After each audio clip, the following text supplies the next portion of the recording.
Hello, everyone, and welcome to Intersections Online. My name is Christian Mehta, and I am the AVP of Engagement at Ryerson University.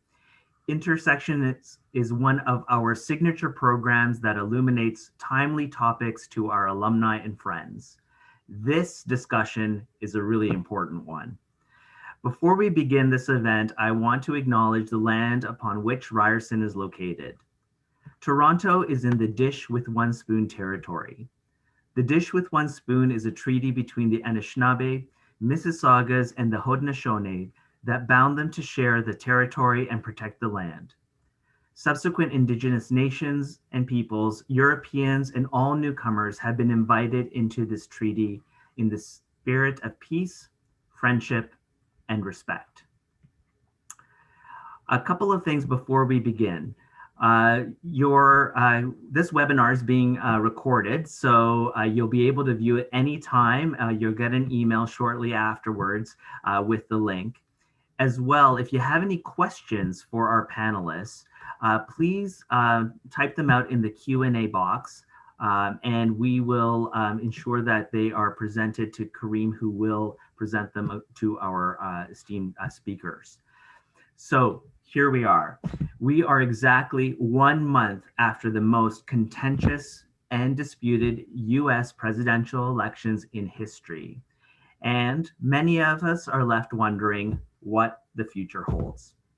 As Canadians, we are particularly interested in what the relationship with President-elect Biden may look like and how our countries will recover from the challenged relationship over the Trump era.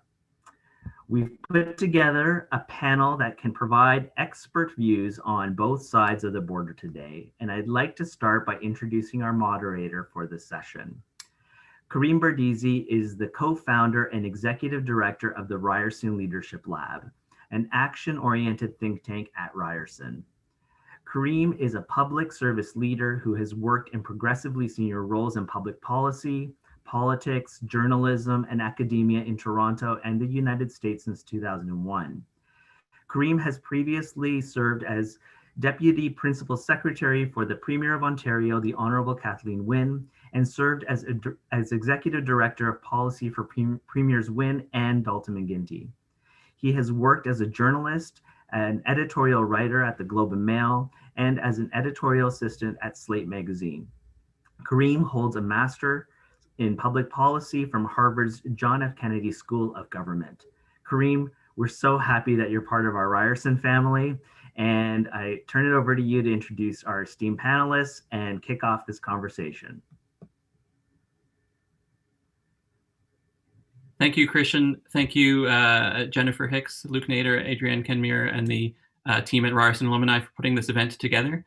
Thanks to all of you, Ryerson alumni, for joining this conversation and getting some enlightenment from our guest panelists, and hopefully this conversation and the questions and engagement we'll be having with you in the next 45 minutes or so.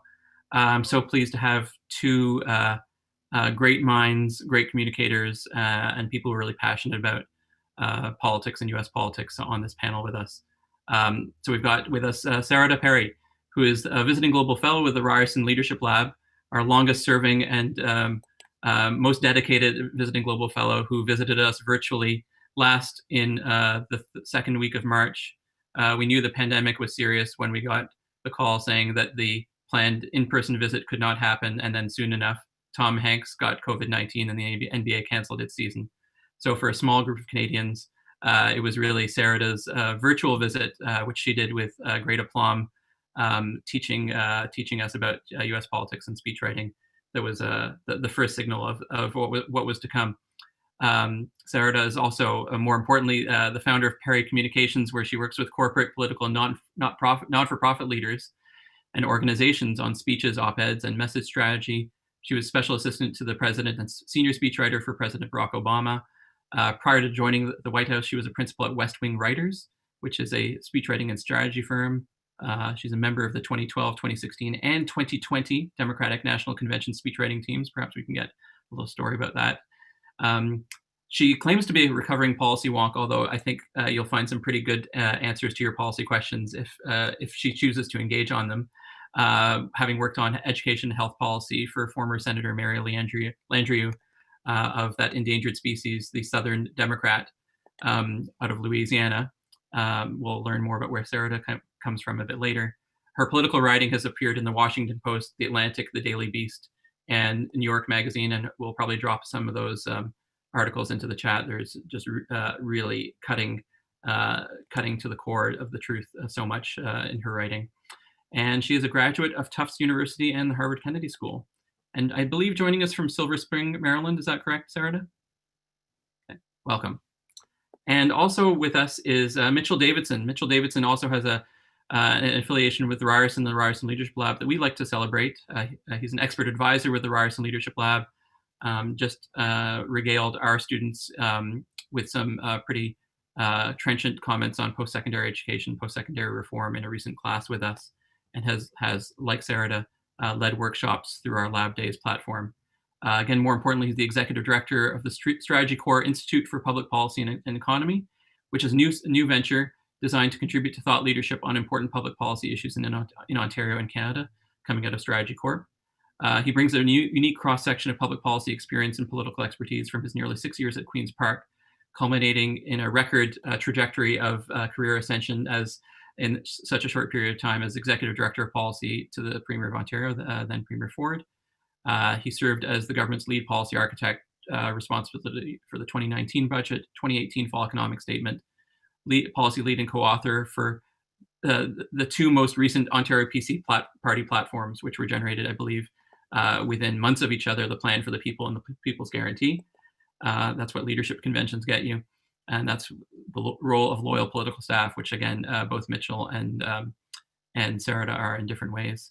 Mitch was recently named a Global Fellow for the Canada Institute of the Woodrow Wilson Centre for International Studies, visiting lecturer at the Master of Public Service program at the University of Waterloo, a member of the recently completed Expert Task Force for Resilient Recovery that produced an economic recovery roadmap for the federal government.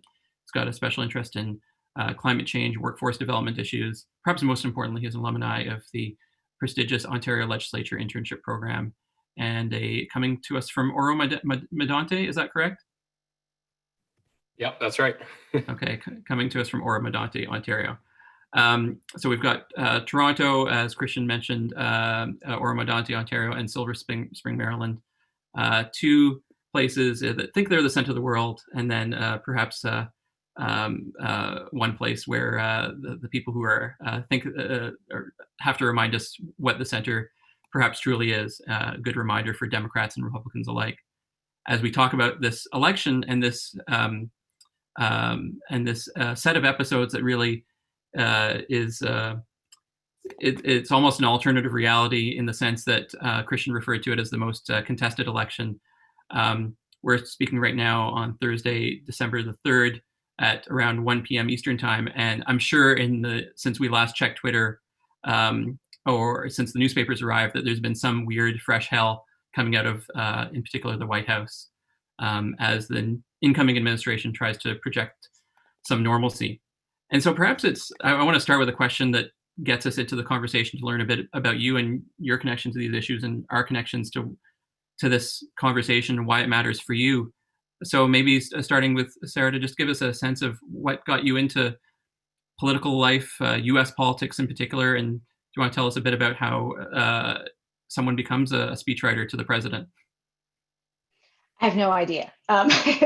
It's mostly a random circuitous route. So I guess I got interested in politics. It was sort of baked in from the beginning. I've always been interested in politics. I grew up in a household of passionate Democrats. From a very early age, I knew that Ronald Reagan had done something terrible to our country. So I was always interested in politics and didn't quite know sort of what the path would be. I don't come from a political family. My parents are immigrants from India, and it's not like I knew how to sort of break into the whole thing. But I was passionate about and interested in policy. I studied political science, government in college, and got interested in sort of urban policy and urban poverty in particular. So I went and did a program called Teach for America, which places recent college grads in underserved communities in America to teach public school for a couple of years. And so I moved to Louisiana. I taught high school in New Orleans for a couple of years and got very interested in education policy. And so ended up working for a nonprofit that worked with state legislatures on progressive policy. Went to the Kennedy School where I met Kareem. And after that, I joined, I got a job on now former Senator Mary Landrieu's staff. She represented Louisiana in the Senate to be her sort of top healthcare and education advisor. And so I spent a lot of time in policy, and mostly it was just kind of luck. I mean, I think I sort of just followed my interests, and my interests were always sort of domestic policy, domestic politics. And then while I was on the Hill, I kind of realized that I really was interested in the policy, but was much more passionate about the communication side of things, and that I wasn't quite sort of being in the nitty gritty of legislation wasn't the thing I wanted to be doing. And so I was complaining about my job at a party in Washington one night, which is what one does in Washington. And a friend of mine said, I know a guy who's a speechwriter. That could be really interesting for you. And I thought that's not really a job. It's something I'd seen on the West Wing, but who is a speechwriter? But it turned out it was a job. And I talked to this guy who was a partner at a firm called West Wing Writers, which was made up of former Clinton speechwriters. And so over the course of a couple of years, got to know those guys, and out of the blue, not out of the blue, but I sort of made this leap from policy to a sort of switching over to speech writing, and joined West Wing, and then 4.5 years later, the White House called. So it was kind of luck, I think mostly, but kind of also realizing that where my sort of skills and interests really lay was in the intersection of politics, policy, and comms, and speech writing is kind of a nice mix of those things. And so maybe I'll pick up one of those things, and then go to Mitch. A lot of people will leave political jobs or leave a very difficult, tough political life, and like go off and raise a family and try to relieve themselves from the day-to-day of political activity, but it's addictive, and especially in 2020 in the States, the stakes were so high. So talk to us about what you and other, what you might call progressively oriented Democrats were thinking in 2019, 2020. Just talk to us about the urgency that it seemed like you were feeling. Yeah, I mean, I think, and I'm sure you all felt it too, that the Trump presidency really posed, and continues to pose in a lot of ways, an existential threat to our democracy. This was not sort of your typical Republican in the sense of somebody whose policies we disagreed with. And I'm one of the people who believes that Trump is not sort of an aberration from the Republican Party. He is in fact a symptom and the logical conclusion of 40 years of all kinds of trade-offs and the path that the conservative movement within the Republican Party has been leading us to led us logically to Trump. That said, his unique manner of completely obliterating and running over our rules of law, our democratic norms, the degree to which it was illuminated that our political system is really operated by norms and not by laws, the degree to which the president is actually exempt from a lot of laws that normal mere mortals are held to, all of that sort of became pretty clear. And so I think for a lot of us, we felt that he posed an existential threat.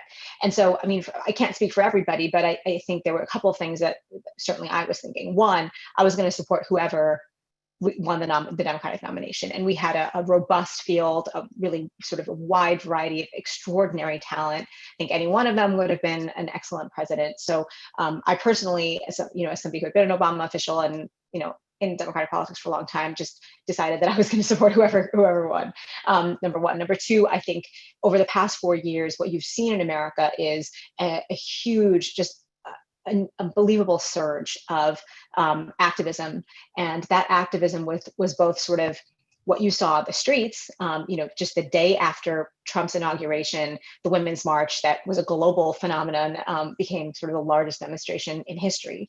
But that also sort of trickled down into actual political organizing. So you saw, Right. communities, individual groups mobilizing, organizing, trying to get folks to run on down ballot races. People started to realize that it wasn't just about the presidency, and frankly, it wasn't even just about Congress. It was about your local races. And so there was this huge mobilization that was going on. And I think leading up to 2020, it was folks like me, I certainly saw an opportunity to kind of leverage that. And you had seen kind of a building of political organizing, so that when we got to election night and something like, or a couple of days after, and Georgia happened, it wasn't a fluke, right? It was the result of years of work. And my hope was that, especially after the 2018 midterms, that the sort of that organizing power that had galvanized so many people would kind of carry into 2020. But what is clear, and I'm sure we're going to get into this, is that it wasn't enough to just win this election, right? There's a lot more work to do. So. Yep. And Stacey Abrams, the juggernaut of the Georgia Organizing Project, your invitation is open to join us for such town hall if you're listening. Mitch, talk to us about your engagement in U.S. politics and your engagement at the Wilson Center, and why this is interesting and important for you. Yeah, because it's not exactly a direct path for me, right? So in my career, I went through a nonpartisan internship program, got involved in the Progressive Conservative Party in Ontario, and running the policy department there. And then for Premier Ford, you just realize the old line where it's, America sneezes and Canada catches a cold. It really is true. There's so many different just intersections between what the US is doing and where Canada has to go as a result. So, when we won the election in June of 2018, the transition period before we took power was completely taken up by trying to figure out what to do on these 232 steel and aluminum tariffs that were imposed by President Trump on Canada. And so the trade issues, the economic issues, even things like getting energy across borders, the interrelation between American politics and Canadian politics is just so much more direct than I think people realize it to be.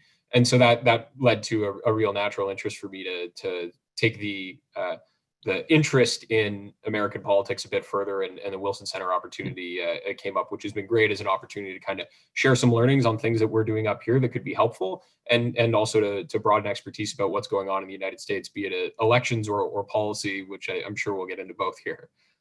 Yeah, absolutely. And one of the things I don't think we appreciate as Canadians is how important subnational governments like Ontario, how invested they are in U.S. public policy issues, and how the federal government doesn't always speak for any individual province, and sometimes those relationships are brokered by the federal government. But provinces are increasingly having their own relationships, starting investment offices, running their own missions, and so I mean, what were you hearing, Mitch? Just in the some of this, it was after you left the Premier's office, but what are you hearing? You're not here as the representative of the Conservative movement, but you are a Conservative in Canada.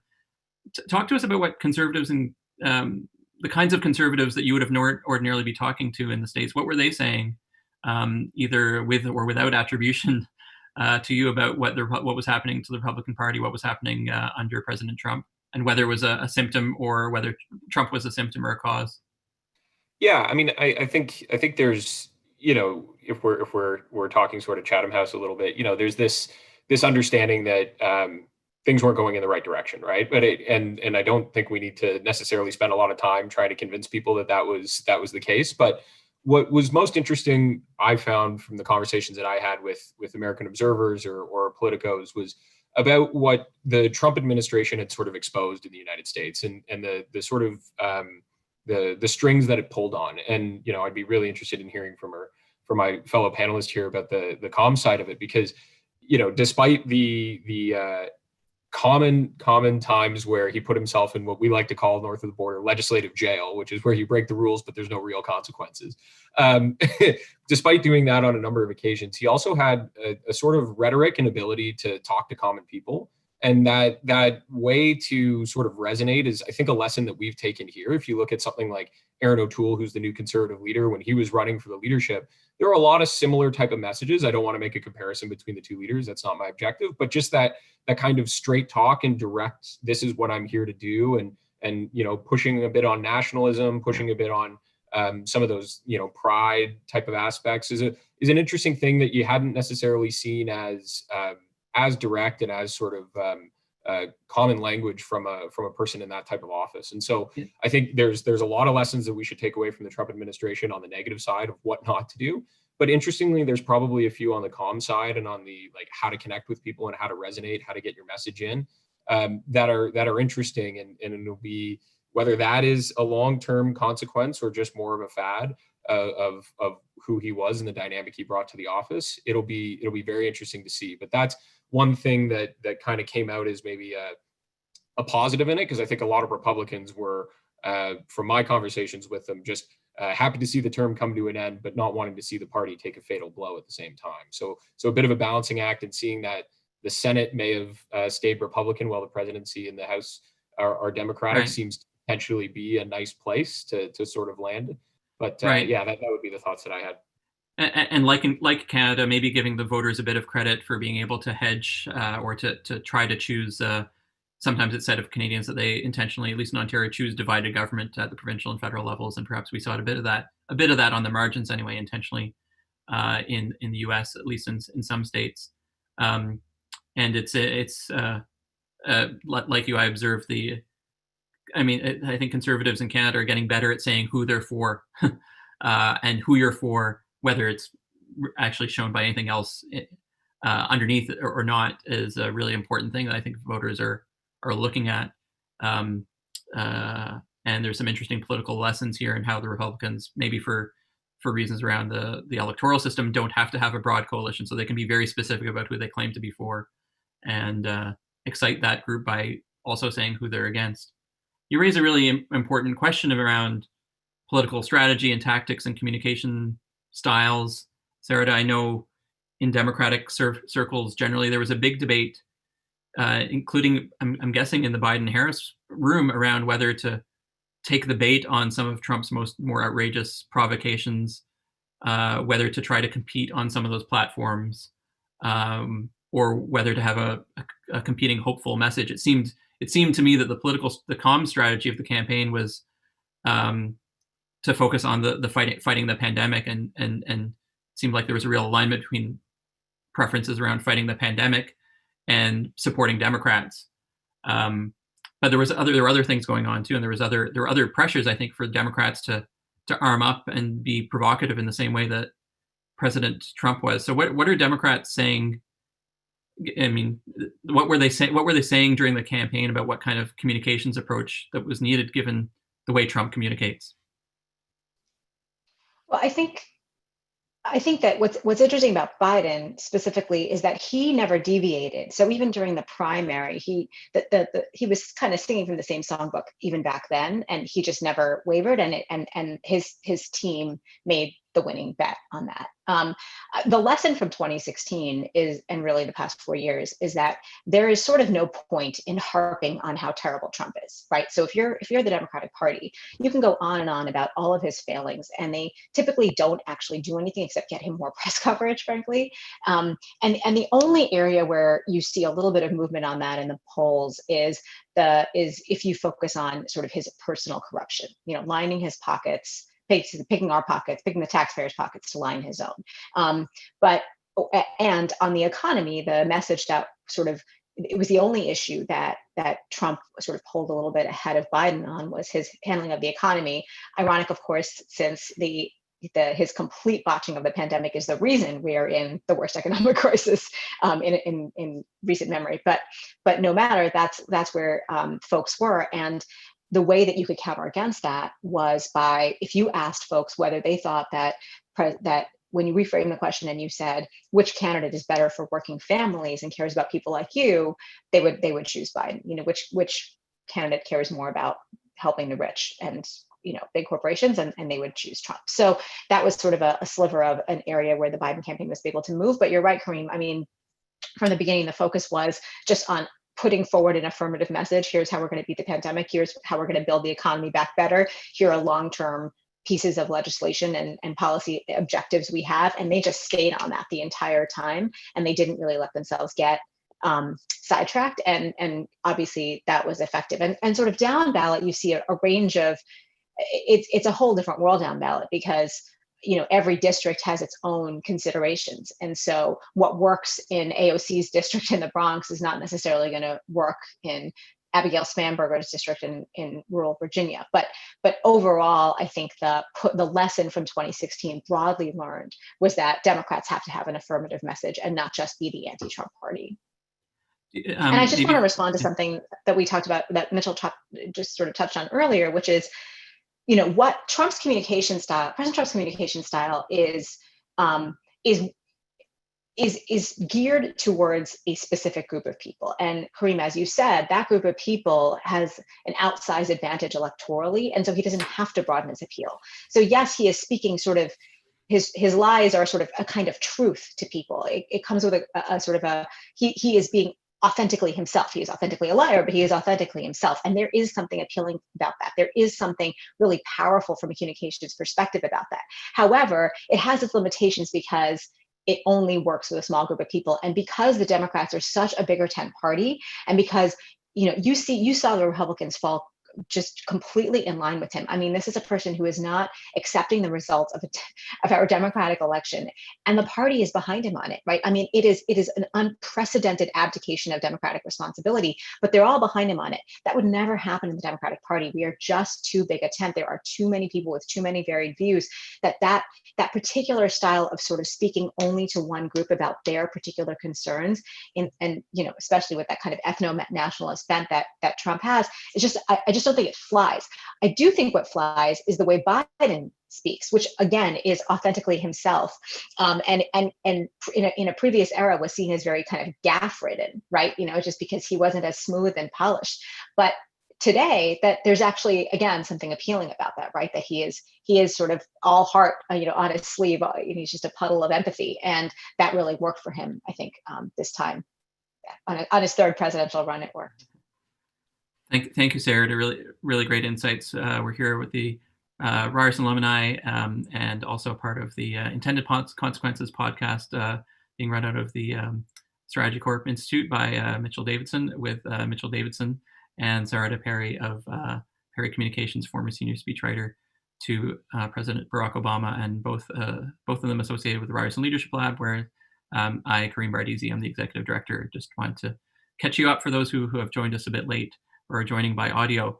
Sarah, on the points that you were making, Ezra Klein has a really important book that kind of shows that why we're divided, which tries to paint a bit of the picture that you're showing here.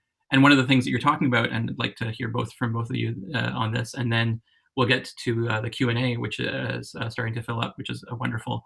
So we had the presidential results, and we also had congressional results, in which the Democrats picked up some Senate seats, but likely not enough to get a majority. We'll hear from the Georgia special elections in a month, and they lost some seats in Congress. So, to the best of your diagnostic abilities, what happened there in those seats?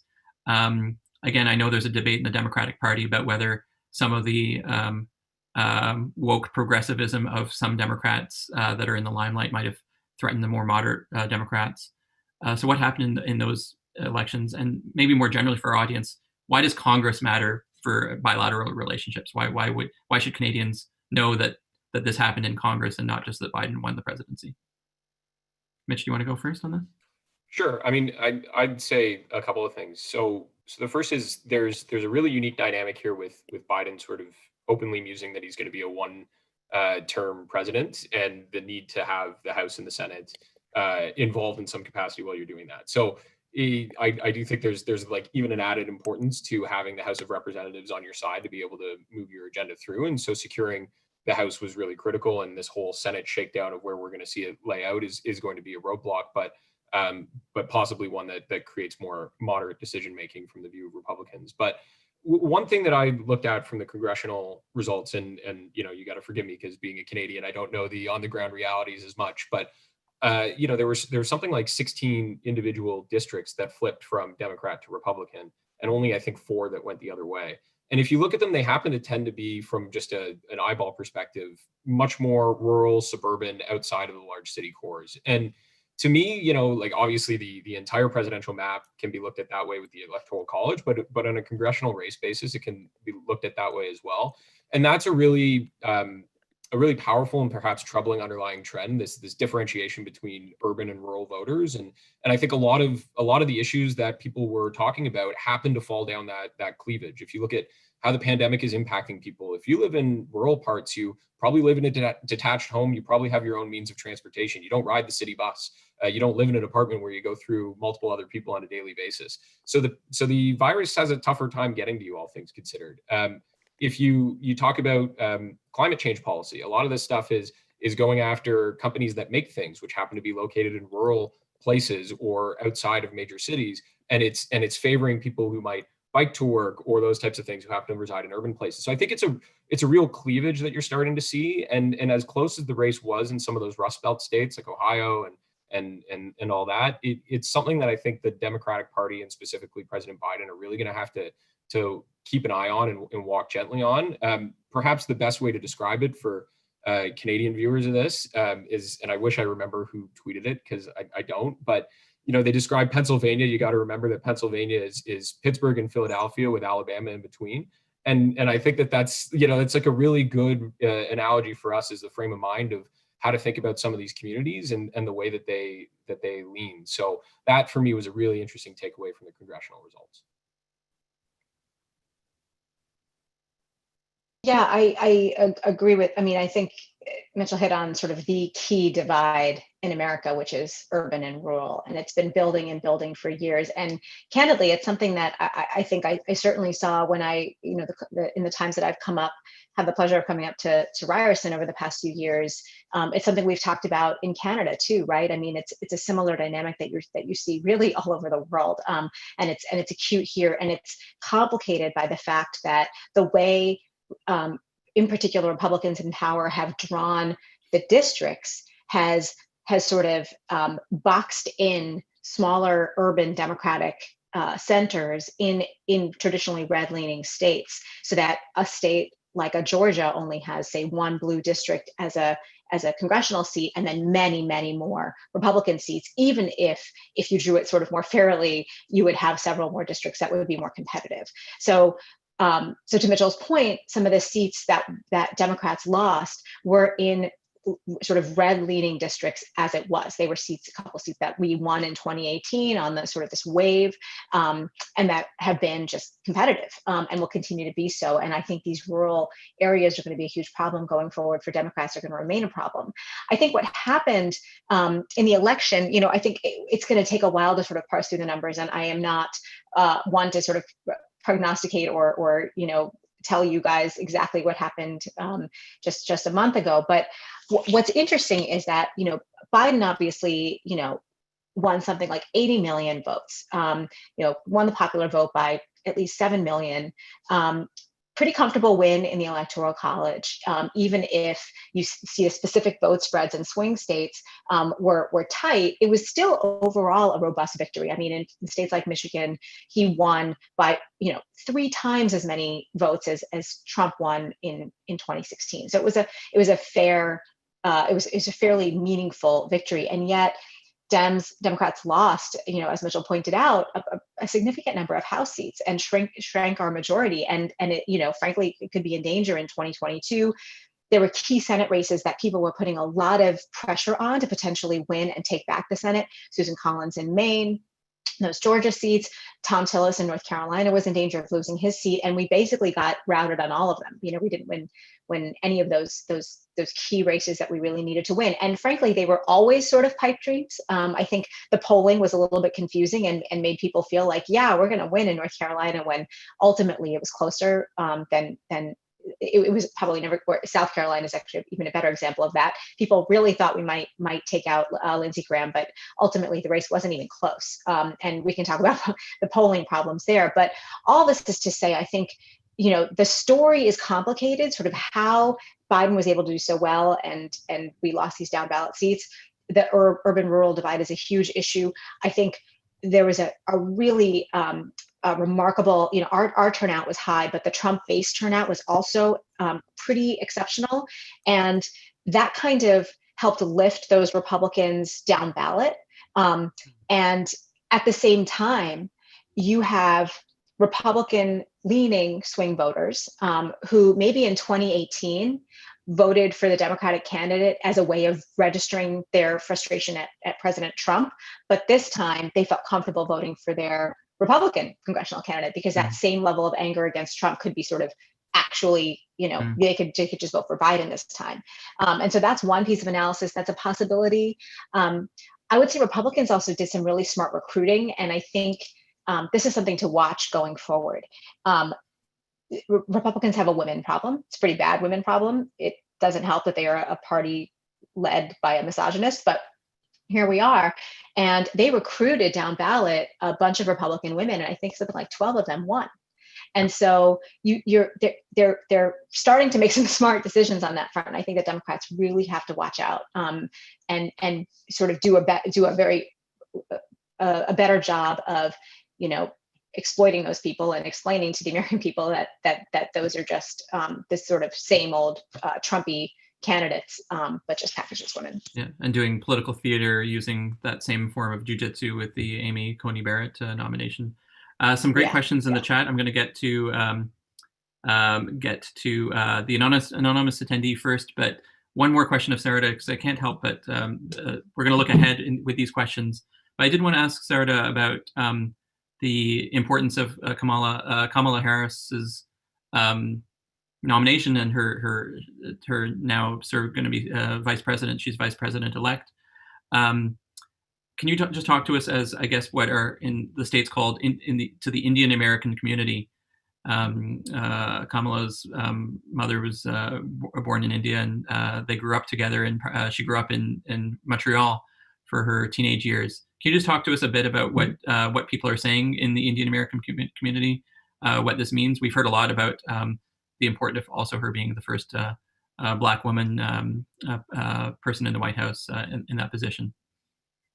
Yeah, I mean, I think for both communities, it's huge. And for women, it's huge. Obviously, 232 years of American elections, we haven't had a woman in the occupy one of the top two positions. So it's huge. And I think, what's exciting is to think that going forward, it's unlikely that we'll ever have a Democratic ticket of just two white men. And nothing, not to denigrate white men, but to have a ticket that is representative of the full party is hugely important in a country that is just increasingly diverse, and in a party from the backbone of the Democratic Party is frankly Black women. So it was I think just a really inspirational choice. And I think in the Indian community, overall, what you're hearing and seeing is just incredible enthusiasm. She used Tamil word chittis to describe her aunts in her convention speech, and I think that launched a whole sort of Twitter hashtag. And so I think people are really genuinely excited about that. I will say what is interesting is her elevation is also going to expose some of the divisions within the Indian American community. There is to some degree a generational divide. So you'll find, Indians of the older generation, Indian Americans of the older generation, you'll find sort of more Trump supporters, in part and Modi supporters. Exactly, because they feel very tied to Prime Minister Narendra Modi of India, who is a Hindu nationalist, a bigot in his own right, an autocrat in his own right, and who has a very strong relationship with Trump. And so those anti-Muslim themes, all of that actually has resonated with that part of the Indian American community, I'm sorry to say. And so it's been a challenge. And I think, and frankly, there's also a fair amount of anti-Black racism in the Indian American community, which we'll start to see sort of come to the fore, and you've already seen a little bit of it. So all of this, I think, in the broad spectrum of things, I think actually having Kamala Harris in the White House and being able to have an open conversation about these issues and resolve some of these issues within the Indian American community is going to be really important. But it is not a monolithic community. Fascinating. Thank you.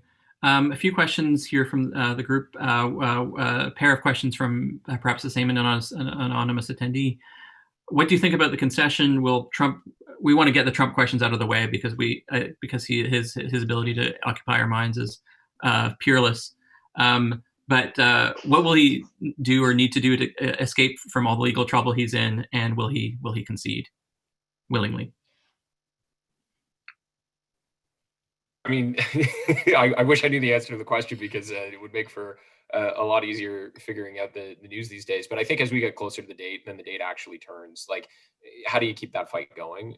There's something to be said about once it's actually lost. So, I'm sure he'll continue some of this stuff right now, but I've got to think that net he's going to concede eventually. If I were a betting person, which I sometimes can be, I might say that the concession comes pretty darn close to the swearing in date, if not after.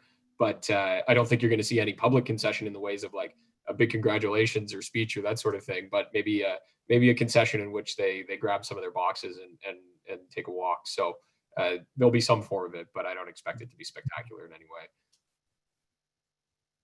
Well, just to allay any concerns on the part of my Canadian brothers and sisters, it doesn't matter if he concedes. Like, he's going. The Secret Service is completely able and willing to evict him as a trespasser once January 20th hits. He will no longer be the president of the United States, and it doesn't matter if he actually gets, makes that traditional concession call to Joe Biden or says I lost or whatever. It doesn't matter. He doesn't have. There's nothing in our Constitution that says the president actually has to concede. Nobody cares what Trump wants at that point. The American people have spoken. So in terms of his legal troubles, I don't know. It's complicated. There's been I'm not a lawyer. And actually, Mitchell, you might have a little bit more insight into this than I do. But my sense is that he could. There's talk about whether he could self-pardon, and there's already talk about him having to pardon his members of his family because they've all just been sort of grifters. But he will still be. There's a whole bunch of other problems that he's going to have potentially, right? So there are state-based problems, and he cannot federally pardon himself for any state crimes that the Southern District of New York might go after him for in terms of his businesses, in terms of his taxes, et cetera. So that is a whole other issue. And then there are his financial issues. New York Times did a huge report suggesting that he might be in as much as $400 million in debt. That debt might be owed to foreign countries. We don't know. What we do know is that he can now go and try to make that money back in whatever way he wants. He is threatening a 2024 run, which would be really interesting because, first of all, that would allow him to continue kind of raising money and continue the sort of grifting that he's been doing. So it's unclear. If his legal team so far is any indicator, he doesn't have much of a shot. But I think you could expect that he will continue to do everything he can to protect himself. Yeah, and I would just say on that point. If I were in his shoes, which I don't want to be, but if I was, I would openly muse about running in 2024 so that any attacks or congressional hearings or those sorts of things look like you're just trying to vilify your political opponents and secure the White House for you again, rather even if you have no intention on 2024, you just say it so that you can keep some of the wolves off your back. Otherwise, it's going to be a little bit worse. Very smart. And we know that this particular president actually takes his cues and advice, not necessarily from Ryerson webinars, but definitely from broadcast channels more generally. So especially Fox. So if that piece of advice may well make its way back, not just related to President Trump, but related to some of the trends we've talked about, including the bewildering to many Canadians fact that the winner of the presidential election isn't necessarily the person who won the most votes in that election. Any reasonable likelihood for changes in the Constitution in the United States on any number of these issues and these weaknesses, as Sarah, you mentioned, were at the level of norms that were exploited rather than laws that had to be broken, which may have also taken place. Is there a movement for that? And what, again, maybe, Mitch, what kind of political advice would you give around having such a movement? And could it be a bipartisan movement in some ways on any of these issues? There's so many, right? Yeah, I mean, I can jump in. I don't think there's a real likelihood for significant constitutional change. I mean, in the American system, the road to change is really, really, really difficult, and so there's a lot of logistical barriers. But I look at something like people have been saying to me, "Oh, the Electoral College obviously has to change." Like, Biden overwhelmingly won, and here we have this close race. And I love this analogy that I've used before, but it's something like stealing second base in a baseball game. If the base was 5 foot further away, the runner would be out every time. And if it was 5 feet closer, he'd be safe every time. But somehow it just sort of makes it close. And I think that willingness of both sides to compete in a race that makes sure that there's still some potential outcome for either of them in a positive sense means that you're not going to see anybody really take significant issue with that. The other one is I think there's been a movement lately to really use the courts to make policy decisions, which is a really interesting sort of outcome of recent events. I look at something as simple as like whether or not states can legalize sports gambling, and that had to go to the Supreme Court instead of going into a congressional decision making. And so that's a trend that I'd look out for. And I think if that really continues, that the better law of the land is a judicial Supreme Court ruling than it is a declaration from the House and the Senate. That might lead to some thoughts of change in the future, but for now, I just don't see it on the horizon. Yeah. And Mitch is maybe alluding a bit there to court packing and among one of the constitutional or quasi-constitutional issues. Sarah, you want to comment on any of that? Yeah, I mean, I think there is definitely an appetite for changing and eliminating the Electoral College, certainly among Democrats. I mean, in the past, 7 or 8 elections, Republicans have only won the popular vote once, and yet they have been president for most of that time. It is just a frankly anti-democratic institution that is a holdover of slavery, among other things. So it's a problem. But Mitchell's absolutely right. The ability to get it done within our system is almost impossible, and that's actually part of the challenge. One of the challenges is I'm an advocate for getting rid of the filibuster in the Senate, but to do that, you sort of have to have majority, and the anti-democratic institutions sort of feed on themselves and make it harder to change. So on court packing, I mean, I don't think of it as sort of packing. I think that there are reforms that the court needs. And I'm not a court expert, but lots of smart people have come up with all kinds of different plans. I thought Pete Buttigieg had some interesting suggestions when he was running in the primary, including term limits for Supreme Court justices instead of giving them lifetime limits, and setting it up so that basically every president gets 2 nominations. So there's all kinds of interesting possibilities that I think would just strengthen the judiciary, and that would benefit people of all parties and would benefit our democracy. But again, the road to getting those things done is really challenging, and that is in part because I am hopeful that we could win those seats in Georgia, that Democrats win those seats in Georgia. But even if we do, and certainly if we don't, we have a Republican Senate, I am sorry to say, that is just not operating in good faith. They are not interested in getting things done because they don't and they've been open about this, right? They don't want the hint of bipartisanship is bad for them electorally. So we're in a real sort of, I think, democratic crisis from that perspective of getting things done, because an entire political party is not interested in getting anything done. And yet the push, the sort of onus from the press perspective and from pundits has been, what is Biden going to do to get things done? What is he going to be doing to reach out? And he can have all the conversations and the smartest strategists on his staff that he wants, but Mitch McConnell's not going to play ball. So in terms of other kinds of reforms, there are things that he can do by executive action, certainly ethics laws and things like that. And I could see a scenario where there could be enough public pressure built to change some of these laws to hold a future president more accountable, maybe something like forcing the release of tax returns, disavowing your businesses, things like that. There could be enough public pressure for something like that, maybe. But I think we have to see what happens in Georgia before we make sort of any calculations on that. Again, norms that were broken rather than necessarily laws that were broken in a couple of cases. And I'm hearing some pessimistic responses to some of the questions in the Q&A about an ability to have to work across party lines and have big tent parties, and maybe the system is mitigating against that. I want to move to some Canadian policy issues and matters of interest to Canada in particular. Got a couple of questions here. One from a gentleman named David Lindsay about who has says a unnuanced implementation of Buy America policy has consequences for Canada. Any advice on how we should position ourselves to make sure we're not collateral damage? And then another question from a gentleman named Dino Sosi: what's a tactful or impactful way for the Canadian government to push back against President-elect Biden's Buy American provisions and policies that we suspect are there, if they're not, or some protectionism that's probably latent in the Democratic platform, and actually perhaps one of the few areas of emerging agreement among Democratic and Republican partisans is definitely a more protectionist direction. So maybe Mitch, do you want to just talk to us about what Biden is saying on this front and how Canadians should respond? Yeah, sure. So I think it's a great question, and I'll say hi to David as well. But what I would say about the Buy America provisions is, Canada really needs to do a good job of showing that they can fit into that framework. This is something that Trump hit on, which was, America first, and it's not necessarily going away. Democrats aren't going to just take that and say, okay, never mind. We're happy to go back to a world economic society. And so I think part of this America first narrative, Canada needs to do its best job to try to turn that into North America first. And I think there's a couple of ways you do that. The first thing is Canada needs to sort of stay in lockstep with the United States on China.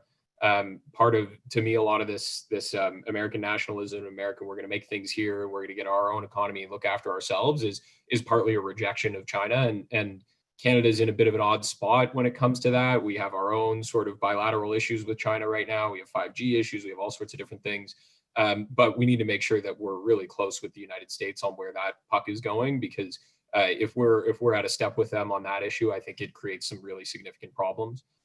The second thing is we have a bounty of natural resources that can be helpful to domestic supply chains and domestic manufacturing, if that's where the Biden administration wants to continue to go.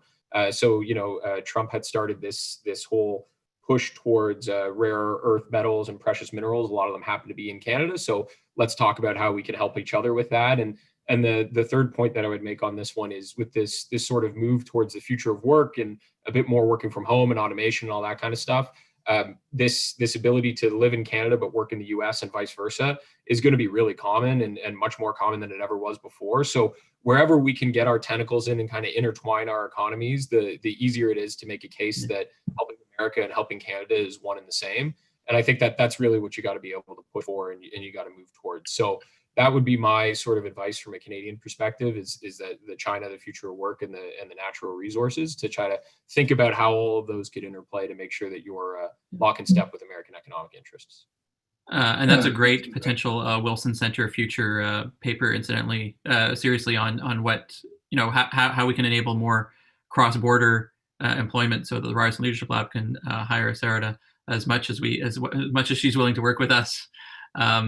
Because these are really interesting, important issues, and in Europe they've formed political unions that form various ways of well before the era of remote work. So there may well be ways for us to figure this out.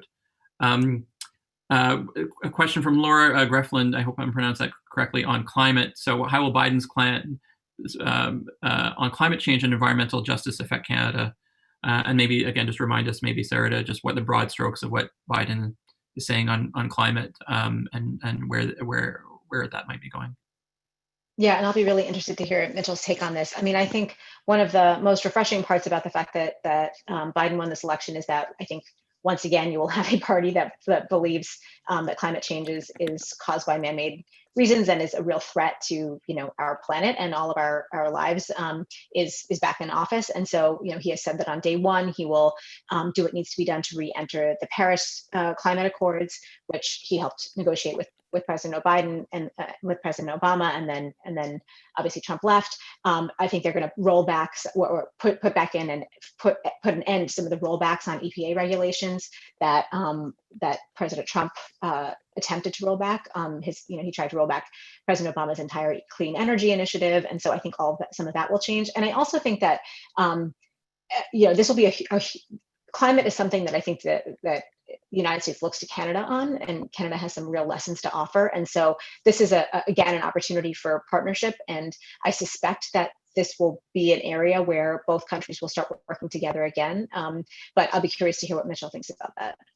Yeah, so I think that's right. From a physical manifestation, I mean, I think there's a lot of congruencies. So stuff like, you want to move big on electric vehicles and you want to make them in the United States and sort of change the way that auto manufacturing works. Great, but you're going to need cobalt and you're going to need palladium and you're going to need, gold. And those are things that we have, and these are things that we have expertise in doing. And the technology that comes in climate change, a lot of Canadian firms are in that space. So I think there's a lot of harmony there.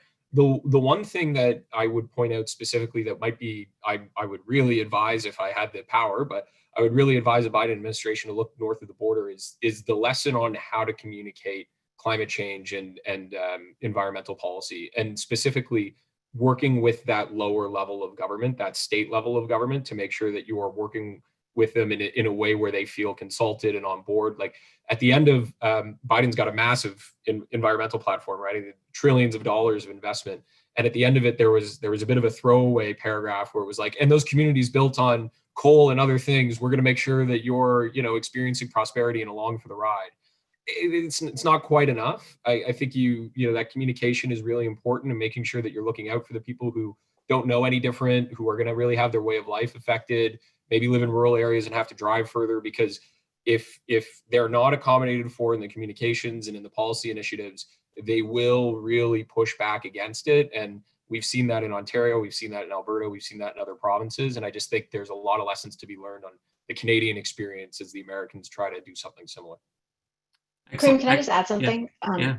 I think that's such an important point, and has always been a huge problem, especially because what we see in America, and you guys might be seeing the same thing, is that in rural communities, you see a lot of sort of green movement. The way folks are farming, the way that they are thinking about their land, they are sort of inherently environmentalists. And so what I think the problem has been twofold. One is just, as you say, sort of a lack of messaging and a lack of, and not just sort of ad campaigns, but a sustained community building with rural folks on this issue.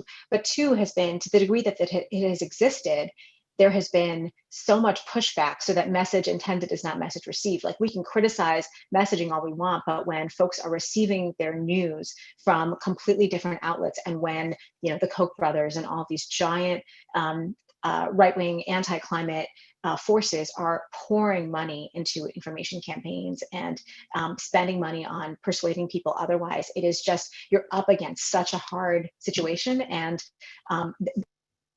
this frankly goes for every issue, but we're going to have to figure out a way to combat that misinformation, because it is just, at this point, for us at least, devastating to our democracy. Yeah, and what a fantastic point. I remember doing a seminar with some students pre-pandemic days, and I had one of the PC MPPs, so provincial politicians, with us, and it was an American group of students, and he said spent something like, total in the entire election campaign, I think he spent $68,000, and the American students' jaws hit the floor, right? Because that's what individuals get paid to knock doors or do certain things within the campaign. So really, really different. The level of money in U.S. politics comparatively, and the ad campaigns that start up around these issues is a fantastic difference that we just don't really have here. Maybe a lightning round, and maybe you've already answered it there, Mitch. One thing that somebody or some institution can do in the U.S. to reduce partisanship. Lots of interest in the Q&A around partisanship and divisiveness. One thing that you would recommend to either the Democrats, the Republicans, or the media, or some entity that can do something about it. Yeah, pull out the good ideas from other groups, right? So whether it's through forums like this, where you maybe have, a Republican and a Democrat together and you have conversations about things, but find those levels of commonality and work with them. Stuff like, nonpartisan committees or study groups or those sorts of things, we do all the time here at the provincial and federal level. And I would just say, there's lots of good ideas that are being had on similar topics. So that would maybe be one for me. Sarah? I'm going to just do two quick ones. One is teaching people how to have better conversations about politics. So we don't do enough of when people are organizing in local communities, but we have to equip people to have better conversations. And that's a huge challenge that I think someone needs to take on. And then the second bit, if this actually is dealing with misinformation, figuring out how to combat the overwhelming problem that social media has caused, and that we just are not grappling with in America, but that has created essentially two different cones of information. And it is impossible to sort of communicate with people who are not operating with the same set of facts. And if we don't solve that problem, we're going to have it's going to be really challenging to come together. This has been a wonderful conversation that we wish we could go on for another hour, but we have to wrap up. Thanks so much to Ryerson alumni for putting on this event, and I'll throw it back to Christian Mehta. Wonderful. Thank you. Thank you. This was an incredible discussion, and it's clear to me that we need to have all of you back, because in 6 months from now, a year from now, maybe even 3.5 years from now, we could be having a very similar or very different discussion. And I'd love the opportunity to see how this compares to the future. So look forward for an invitation from Ryerson alumni to participate in something like that. Kareem, thank you for moderating a great discussion. You're a great leader at Ryerson. We're so thankful and grateful to have you. Sarada and Mitchell, thank you for your leadership and expertise. It's been an honor and pleasure to have our alumni meet you and hear from you on so many important issues and topics related to our two countries.